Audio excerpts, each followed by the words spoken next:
Le bureau du Conseil supérieur de l'audiovisuel et de la communication, siégeant en sa 7e réunion, tenue le 15 mai 2024 à Kinshasa, capitale de la République démocratique du Congo, a attendu que la chaîne Bossolo Télévision a diffusé ce mardi 14 mai 2024 l'émission Bossolo la politique officielle, au cours de laquelle le présentateur, M. Israël Mutombo, s'est livré allègrement à des attaques personnelles contre M. Mbosso Kodia Mfwanga, candidat deuxième vice-président du bureau de l'Assemblée nationale, attendu que dans ces allégations, M. Israël Mutombo, sous prétexte de l'âge du candidat Mbosso, a prédit la mort de ce dernier qui, selon lui, mourrait sur la scène politique, comme fut le cas de l'artiste musicien Papa Wemba, attendu que ces propos empreints de mépris et de dénigrement tenus dans l'intention de nuire aux droits civils et politiques de M. Mbosso portent également atteinte à l'honneur et à la dignité humaine et constituent une contre-campagne menée dans le seul but de disqualifier le candidat en violation des dispositions pertinentes de la directive du CESAC relative à la campagne électorale, attendu que la vidéo devenue virale dans les réseaux sociaux a été diffusée la veille du lancement officiel de la campagne électorale à l'Assemblée nationale en violation de l'article 113 de l'ordonnance loi sur la presse sus-évoquée, considérant les multiples plaintes enregistrées contre M. Israël Mutombo à ce jour, considérant la nécessité d'amener les médias et les professionnels des médias au respect de la loi et du code de déontologie de journalistes, après débat et délibération, prend l'acte dont la teneur suit. Article 1er. Est suspendu à titre conservatoire pour une durée de 30 jours à dater de la notification de la présente l'émission Bossolo la politique officielle sur tous les médias opérant en République démocratique du Congo. Article 2. En attendant la décision finale de l'Assemblée plénière, le directeur des programmes, accompagné du présentateur de l'émission incriminée, est attendu au Conseil pour présenter ses moyens de défense en rapport avec les manquements relevés ci-avant. Article 3. Le procureur général près le Conseil d'État est prié d'apporter son concours à la bonne exécution du présent acte qui entre en vigueur à la date de son adoption, fait à Kinshasa le 15 mai 2024. 11 siégés, M. Bossembe Lokando Christian, président, M. Mboliko Mbolisson Bruno, vice-président, M. Kabamba Kasongo Oscar, rapporteur, M. Njibungo Serge, rapporteur adjoint, Mme Louyeye Undomba Adou, questeur. Décision numéro 003 de l'autorité de régulation de la sous-traitance dans le secteur privé. Vu la loi numéro 17/001 du 8 février 2017 fixant les règles applicables à la sous-traitance dans le secteur privé, spécialement en son article 6 ainsi que ses mesures d'application, vu la loi numéro 20/017 du 25 novembre 2020 relative aux télécommunications et aux nouvelles technologies de l'information et des communications, spécialement en ses articles 70 et 71, vu l'ordonnance loi numéro 22/030 du 8 septembre 2022 relative à la promotion de l'entrepreneuriat et des start-up, spécialement en ses articles 33, 35, 36 et 47, considérant les constats faits par la RSP à l'issue du contrôle des activités de sous-traitance effectué du 8 mai au 8 juin 2023 auprès des entreprises principales opérant dans la ville-province de Kinshasa, constat selon lequel 18% du marché des sous-traitance dans le secteur des télécommunications sont confiés aux sous-traitants éligibles, tandis que les sous-traitants non éligibles s'accaparent de plus de 82% des 10 marchés pour les chiffres d'affaires insignifiants laissés aux Congolais. Considérant la vision de son Excellence, Monsieur le Président de la République, Félix Antoine Tshisekedi Tshilombo, axé sur la création de l'emploi et l'émergence d'une vraie classe moyenne congolaise par la promotion de l'entrepreneuriat et la diversification de l'économie congolaise, considérant que les politiques de développement du contenu local, telles que prévues par les dispositions de l'article 5.1 du décret numéro 18/019 du 24 mai 2018 portant organisation et fonctionnement de l'autorité de régulation de la sous-traitance dans les secteurs privés ont toujours été élaborés et mis en œuvre dans tous les pays du monde avec pour objectif de protéger la main-d'œuvre locale et de faire participer les nationaux dans la chaîne de valeur de la vie économique, faisant du contenu local un levier de l'affirmation de la souveraineté nationale et de l'indépendance économique du pays,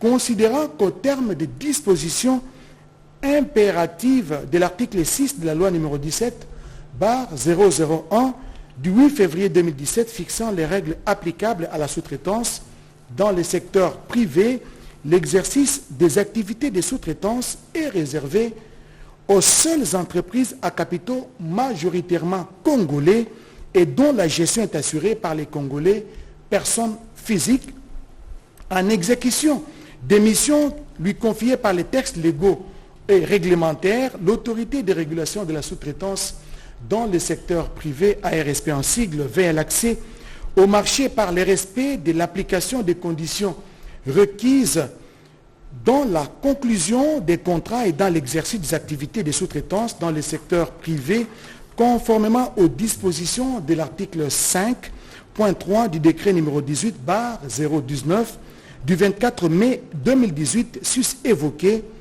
après examen, enquête et investigation menée à la suite du contrôle portant sur la période allant du 12 octobre 2020 au 30 avril 2023, l'ARSP relève plusieurs situations constitutives de violations manifestes des dispositions impératives de la législation sur la sous-traitance à charge des 11 sociétés de sous-traitance en contrat avec l'entreprise principale Huawei Technologies RDC SRL ci-après.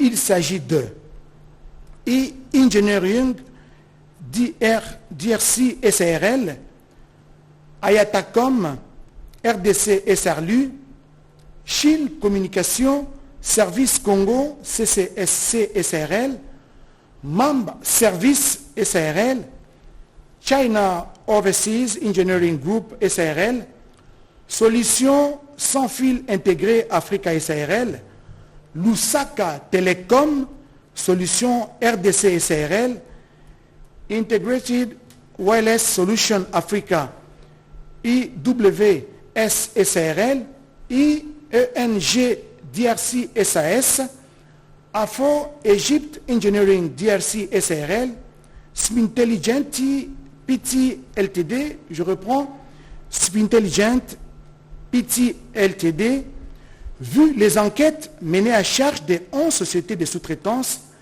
identifiées ainsi que le procès-verbaux dressés par les officiers de police judiciaire assermentés relatifs aux auditions des responsables des 4 de ces 11 sociétés de sous-traitance et qui indiquent que toutes ces sociétés sont inéligibles à l'exercice de la sous-traitance en République démocratique du Congo et que 3 d'entre elles se sont fait délivrer frauduleusement des attestations d'enregistrement, entendu que ces 11 sociétés détiennent à elles seules, au sein des Huawei Technologies RDC SRL, plus au moins 82% des parts des marchés évaluées à environ 50 millions de dollars américains, considérant l'obligation de concilier d'une part l'impératif de faire accéder les Congolais au marché des sous-traitance, contrarié par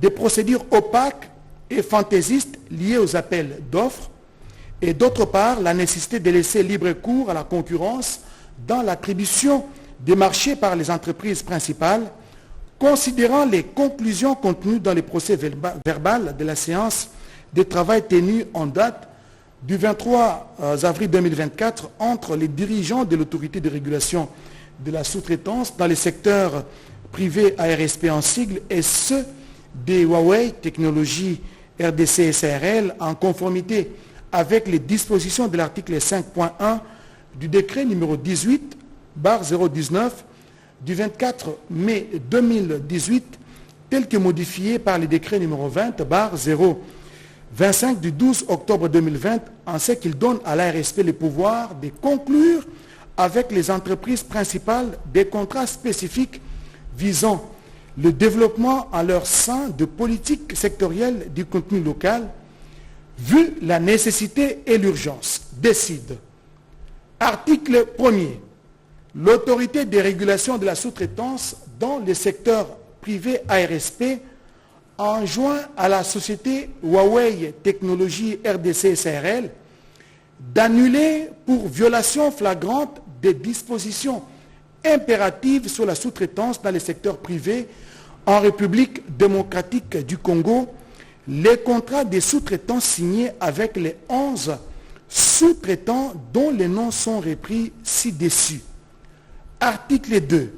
La RSP annule à dater de la signature de la présente décision les attestations d'enregistrement obtenues frauduleusement par 3 de ces 11 sous-traitants mis en cause et portant les numéros ci-après pour Lusaka Telecom Solutions RDC SARL, attestation d'enregistrement numéro 3647, ING DRC SAS, attestation d'enregistrement numéro 4253, MAM Service SARL, attestation d'enregistrement numéro 8229. Ces entreprises sont en effet retirées de la banque de données des entreprises enregistrées et sont par conséquent inéligibles à l'exercice des activités de sous-traitance en République démocratique du Congo. Article 3. Tenant compte de la nécessité de ne pas perturber les opérations de Huawei Technologies RDC SARL, celle-ci est tenue dans un délai de 30 jours à dater de la signature de la présente décision de relancer les appels d'offres portant sur tous les marchés jadis confiés aux 11 sociétés inéligibles sus énumérées. Sans préjudice pour Huawei Technologies RDC SARL de mener en toute indépendance un processus transparent relatif à l'attribution de ces marchés, l'ARSP, conformément à l'article 5.1 et point 3, 4e tiré du décret numéro 20/025 du 12 octobre 2020, communiquera une liste des sous-traitants éligibles tirés de sa banque de données pour leur permettre de compétir à armes légales et à chances égales en vue d'accéder aux 10 marchés, et ce pour ôter dans les chefs de la société Huawei Technologies RDC SARL tout prétexte tiré de l'absence ou de l'indisponibilité de l'expertise locale. Article 4. L'autorité de régulation de la sous-traitance dans les secteurs privés ARSP assurera par des mécanismes de contrôle périodiques les suivis et évaluations de l'exécution de la présente décision. Article 5. Enfin, la présente décision entre en vigueur à la date de sa signature ainsi faite à Kinshasa le 16 mai 2024. Kachal Katem Miguel, directeur général. Oscar Malgaïch, merci pour cette belle lecture. Merci. Et j'en profite également pour annoncer que Congo Airways a le réel plaisir d'annoncer à son aimable clientèle la reprise de ses vols à destination de Goma mardi et samedi au départ de Kinshasa. Pour toute information supplémentaire, veuillez contacter le service clientèle au numéro de téléphone 081 55 55 869. Où en sommes-nous avec le projet Grand Inga? Une délégation de l'Agence nationale de promotion de ce projet ADPI et RDC a pris donc avec le président national de la Fédération des entreprises du Congo, Robert Malumba, a également échangé avec le représentant adjoint du secrétaire général des Nations Unies. Ils ont évoqué la situation sécuritaire de l'Est de la RDC. Yvette Mankoutima, Gilles Piana. Les secteurs privés et les Nations Unies veulent mettre en place une stratégie pour mieux stabiliser le monde des affaires. Les représentants adjoints du secrétaire général des Nations Unies, Bruno Slemarki, a échangé avec le membre du conseil d'administration de la Fédération des entreprises du Congo, FEC, sur la question sécuritaire qui fragilise l'économie et les secteurs privés. Le président national de la FEC, Robert Malumba, a salué l'initiative. Les représentants adjoints du secrétaire général des Nations Unies étalent quelques points. On a identifié de très nombreux points d'entrée dans le cadre de la mise en œuvre du nouveau gouvernement. Il y a un certain nombre de dossiers qui semblent très importants. La question des chaînes de valeur, le partenariat public-privé pour lequel les Nations Unies sont très impliquées également, y compris ce que j'appelle les nœuds gordiens, donc les causes profondes des conflits en RDC. Comment est-ce qu'on peut réfléchir ensemble? Parmi ces causes profondes, il y a la question foncière qui est très importante pour les acteurs du secteur privé. Il y a la question de l'exploitation des ressources naturelles dans laquelle un grand nombre d'acteurs privés sont impliqués, minerais, des conflits, etc. Puis la question de la lutte contre la corruption, les flux financiers illicites qui sont également un grand point d'entrée pour une collaboration. Juste après, Robert Malumba a échangé avec une délégation de l'Agence pour le développement de la promotion du projet Grand Inga ADPI RDC qui tient à faire participer les secteurs privés congolais dans le projet Grand Inga pour le développement de l'économie de la RDC. La 8e édition du Forum Géosciences de l'Université de Kinshasa a vécu l'occasion pour l'autorité de régulation des marchés publics de plancher sur la mise en œuvre de la réforme des marchés publics en RDC. Rikin Zuzilea, reportage. Chercheurs, opérateurs politiques, économiques, corps scientifiques et autres entrepreneurs du domaine des géosciences ont participé au forum à l'université de Kinshasa, où les étudiants de la faculté des sciences et technologies ont organisé la 8e édition du Forum Géosciences sur le thème « Enjeux géostratégiques et économiques des ressources naturelles de la RDC face aux nécessités écologiques du développement durable et de l'approvisionnement mondial ». Thème interpellateur qui a ouvert la porte à l'autorité de régulation des marchés publics, ARMP, avec à sa tête le directeur par intérim Benoît Kalikat, qui a conduit le directeur de régulation de l'ARMP Céleste Kouzekissa comme intervenant. C'était une opportunité de parler des réformes dans le secteur des marchés publics face aux impératifs de la transparence, d'économie et d'efficacité. On voulait faire les bilans par rapport à la réforme qui a été initiée depuis 2010. Et si Géosciences nous a invités, c'est pour parler aussi des liens qui existent entre les marchés publics et le développement de la RDC, sur le plan économique, sur le plan social, sur le plan des infrastructures, sur tous les aspects socio-économiques du pays. Archip Bangou, étudiant président du club Géosciences de l'université de Kinshasa, s'est déclaré satisfait et a manifesté sa nette reconnaissance face au soutien de l'ARMP et à sa participation. Les recommandations pertinentes et autres informations seront coulées en forme de mémoire pour soutenir le développement du pays. Rapidement, un autre communiqué avant de prendre le dernier reportage de ce journal. Conformément à la lettre du 5 avril 2024 du ministre des Finances portant nouveau système de demande en ligne des plaques d'immatriculation et des cartes roses, la SONAS informe le public qu'elle facilite en accord avec la Direction générale des impôts aux récurrents détenteurs ou non d'un contrat d'assurance automobile l'obtention gratuite des cartes roses auprès des agences implantées sur toute l'étendue du territoire national. Pour la ville de Kinshasa, à Lukunga, les agences du 30 juin, Sosimat, Gombe, du commerce, Bichingobila, district de Funa, les agences de Bandalungwa, Kalamungiringiri, à Moamba, les agences de l'imité 7e rue, place commerciale, Sonas DGI et de Kingabwa, Tchangou, agence de Massina quartier 1 pour les provinces, s'est adressé à l'agence la plus proche de votre milieu d'activité. Les échanges commerciaux entre lignes, un levier puissant pour booster l'économie. La RDC se lance compétences dans ce domaine en mettant en place des mécanismes d'accompagnement, sujet d'un colloque de formation tenu à Kinshasa. Yvette Makoutima.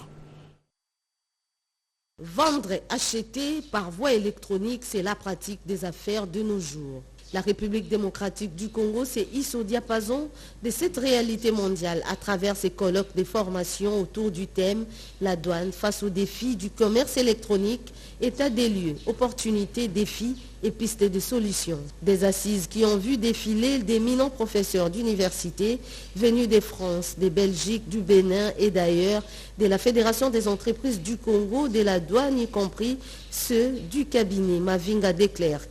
L'Université de Liège attache beaucoup d'importance au renforcement des capacités à plusieurs niveaux. Nous encadrons des recherches, mais nous voulons aussi renforcer les capacités au sud, au niveau des ministères, au niveau des entreprises privées, mais aussi au niveau scientifique. L'Université de Liège dispose d'un instrument pour appuyer, pour organiser sa politique de coopération. Cet instrument s'appelle le PACODEL, et le PACODEL dispose d'une représentation permanente ici à Kinshasa. Sur le campus de l'Université de Kinshasa, nous avons une plateforme qui est animée par le professeur Raoul Sambiani. Et donc c'est cette plateforme, cette antenne ici à Kinshasa qui co-organise avec le cabinet Mavinga ce colloque. Les commerces électroniques, piliers dans les échanges commerciaux entre États, cela comporte aussi quelques difficultés, notamment l'insuffisance du cadre normatif, la collecte des données, la surfacturation et ses conséquences sur la valeur en douane. La liste n'est pas exhaustive, d'où ces colloques pour mieux outiller les acteurs concernés. Le ministre de l'Emploi, Travail et Prévoyance sociale porte à la connaissance du public congolais en général et des organisations professionnelles d'employeurs et des travailleurs en particulier qu'au terme de l'ordonnance numéro 23/042 du 30 mars 2023 fixant la liste des jours fériés légaux en RDC, la journée du vendredi 17 mai 2024, journée des forces armées de la République démocratique du Congo, est chômée et payée sur toute l'étendue du territoire national. Les villes de Kikwit, Idiofa et Gungu bientôt électrifiées à la centrale hydroélectrique de Kakobola dans la province du Kwilu. Le projet des lignes de transport est sur le point d'être achevé. Marie Kalong.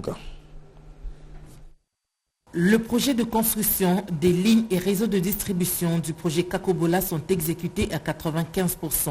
L'énergie provenant du poste de départ de Kakobola est conduite vers les villes de Gungu d'une part et de l'autre vers le poste intermédiaire ou de répartition situé au point kilométrage 600. C'est à partir de ce poste que l'énergie est distribuée vers la mission catholique Athènes, le village Bachamba, la ville d'Idiofa, mais aussi la ville de Kikwit.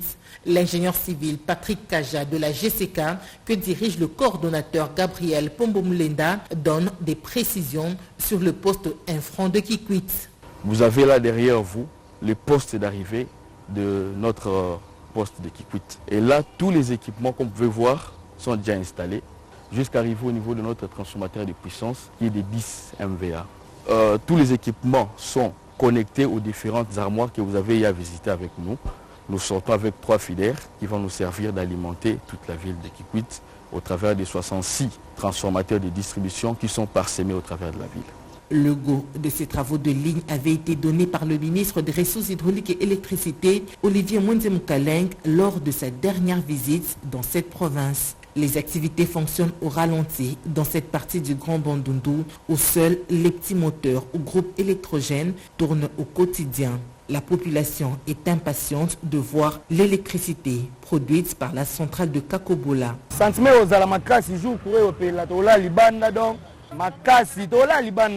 2 jours. Le patron de l'énergie, Olivier Mwenzemoukaleng, ne ménage aucun effort pour l'achèvement de ces travaux de Kakobola dans la vision du chef de l'État, Félix Antoine Tshisekedi Tshilombo.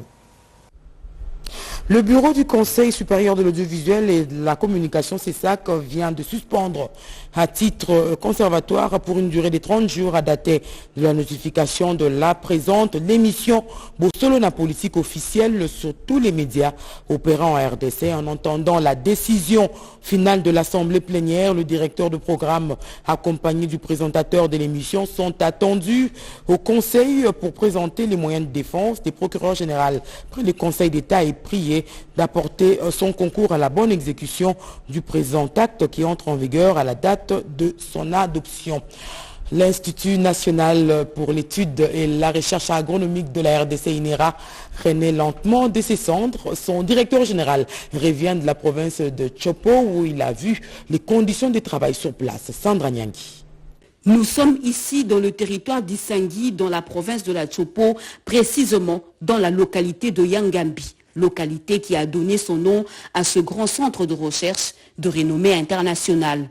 Et quelles sont les réalisations agricoles effectuées par le centre de Yangambi? Le président du conseil d'administration de l'Institut national pour l'étude et la recherche agronomique de la RDC INERA s'y est rendu, question d'en avoir le cœur net.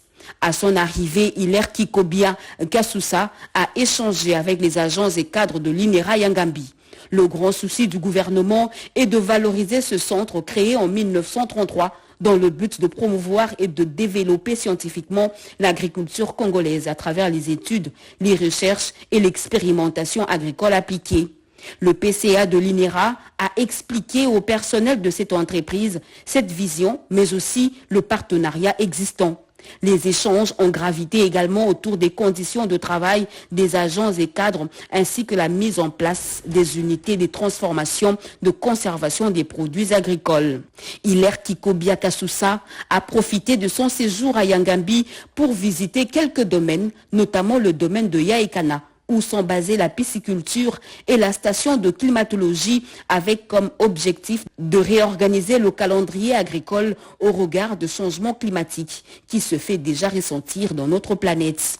Ce centre possède plusieurs domaines de recherche, notamment l'agroforesterie, le maïs, le riz, le café arabica, le cacao, l'arachide ainsi que le palmier à huile. Ceci est le dernier communiqué de ce journal. L'autorité de régulation des marchés publics ARMP salue l'ouverture par le parquet général près la Cour de cassation d'une instruction portant sur 2 contrats de marchés publics, l'un signé entre le ministère de Développement rural et la société Stever Construct portant sur les forages et la construction des stations mobiles de traitement d'eau et l'autre entre la ville-province de Kinshasa et la société Soltra Sarlu pour acquisition et installation des lampadaires dans la ville de Kinshasa. L'ARMP tient à informer l'opinion que ces 2 contrats n'ont jamais été enregistrés auprès de ces services conformément à l'article 11 du décret du 28 décembre 2010 portant modalité d'approbation des marchés publics et des délégations des services publics. Pour leur part, les titulaires des 10 marchés ont failli à la même obligation qui leur est pourtant imposée par la circulaire du 31 juillet 2020 portant respect de l'accomplissement des formalités d'enregistrement et des marchés publics, délégation des services publics et les contrats de partenariat public-privé auprès de la RMP. La double conséquence de cette violation de la législation en la matière est que d'une part, ces 2 marchés ont échappé au contrôle a posteriori de la RMP qui aurait décelé toute irrégularité avant leur exécution et d'autre part, les titulaires de ces marchés se sont dérobés de leur obligation de payer la redevance des régulations qui est due à la RMP. La RMP invite les autorités contractantes et les titulaires des marchés à se conformer à la législation en vigueur en matière des marchés publics et délégation des services publics pour assurer la bonne gouvernance et éviter les sanctions. Voilà, qui boucle complètement ce journal. Merci de l'avoir suivi. Il a été réalisé par Yolande Voka. On vous retrouvera très prochainement.